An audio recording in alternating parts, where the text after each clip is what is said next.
I've hardly drunk anything, for fuck's sake. Maybe it's the calories. I do respond well to them. I don't have them very often. Then again, it might just be the beer. But I've hardly drunk any. What happened to me? Oh! The bottom fell out my mental filing cabinet. My brain went simultaneously paradoxically blank yet completely full. And because nothing was working, I had a bit of beer. This on top of days of just feeling like I haven't slept in days, even though I have gotten some. And yeah, then I fed it some sugars and carbohydrates and a bit of ethanol. Well, ethanol's high in calories, but normally the body doesn't metabolize it, but mine does sometimes.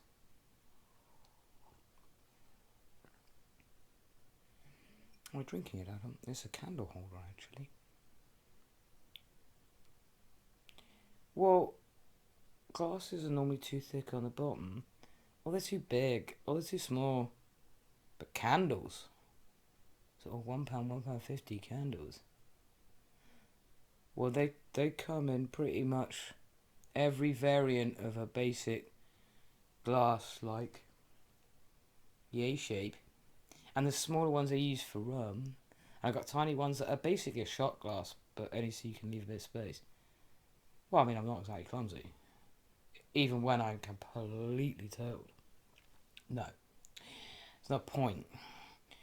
It's just I don't like one-shot glasses. Well, they're good for other things, like keeping, I don't know, shells in, or a little stack of rollies. But for liquid, well, I was just worrying I've got a lowercase p for CTSD. I try not to worry myself. Oh, weights and lugging huge loads. Norepinephrine in the brain and adrenaline in the body, as it were. It's actually the same chemical. The body, it's the adrenal glands. Adrenal, add towards kidney. Epinephrine. Well, nephron, kidney, yeah, but that's what I use for what neurons produce. Apparently, according to textbook, I think it is the Physiology of Behaviour by Neil R. Carlson. I know it's only a basic book, but it's great. I don't know if it's that book or another. But, apparently norepinephrinergic never caught on. I love it. Norepinephrinergic, so people just say noradrenaline. Epinephrine, norepinephrine, that's American. Actually, no, it's technically closer, I think. I don't think it means towards, but basically it's anatomically a better description. Oh, anatomical terms. They seem complicated to lay people. Even some science people. I mean, astrophysicists say it's a black hole. We call it a black hole. It's a pulsing star. Pulsar. It's a quasi-stellar radio source. Quasar. Yeah. But you see, something like the dentate gyrus. Well, that's a gyrus. Set for dentate, like teeth. The olivine nucleus in the brain.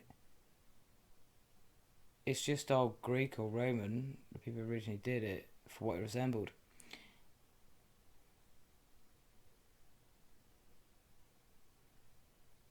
I mean, all of them are pretty much descriptions. Just they are from old languages, but that helps them be a name or a term as opposed to a sequence of words.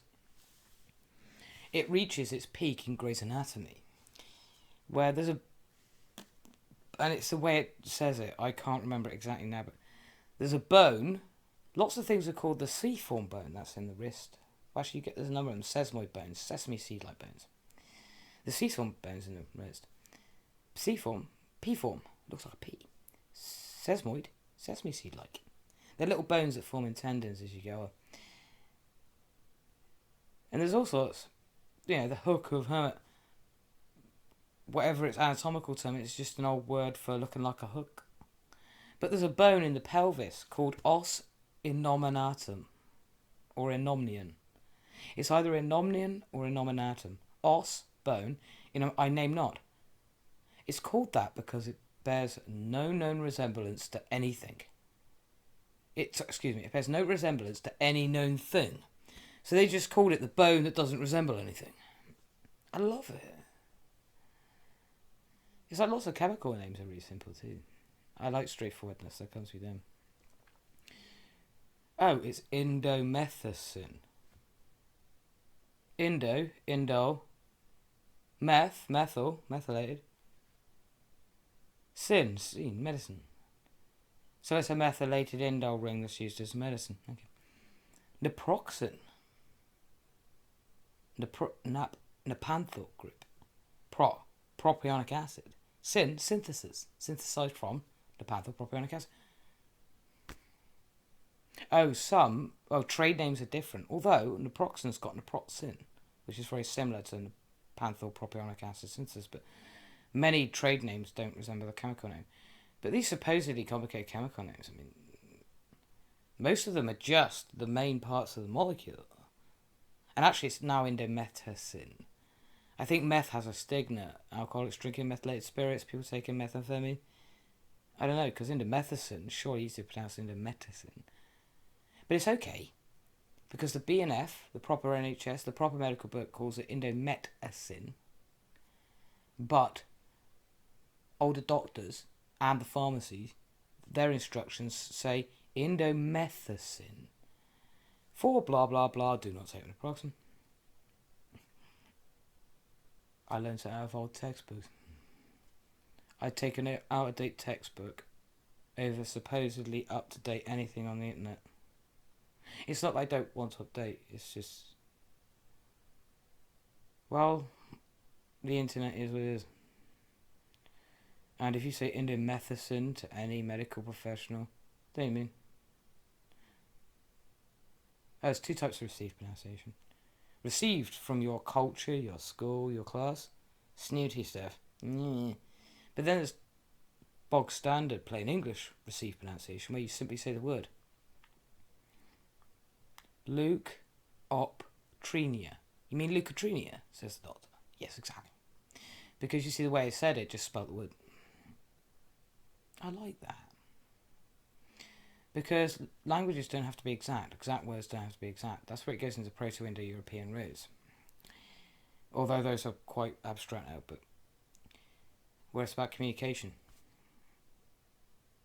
Not, well, like priests used to do, where only they could read, so the congregation was dependent on what they said about the Bible.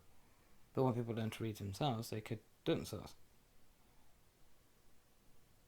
Well, people often want to keep terms and language to their own little community, in their own little bubble, and keep those up. Don't like that. Oh, I completely understand that sometimes data has to be dealt with carefully, and a small time delay lag may be needed, but there's no excuse to wall people off behind ignorance when all they're trying to do is understand what's going on. And there, I think I'll end this for.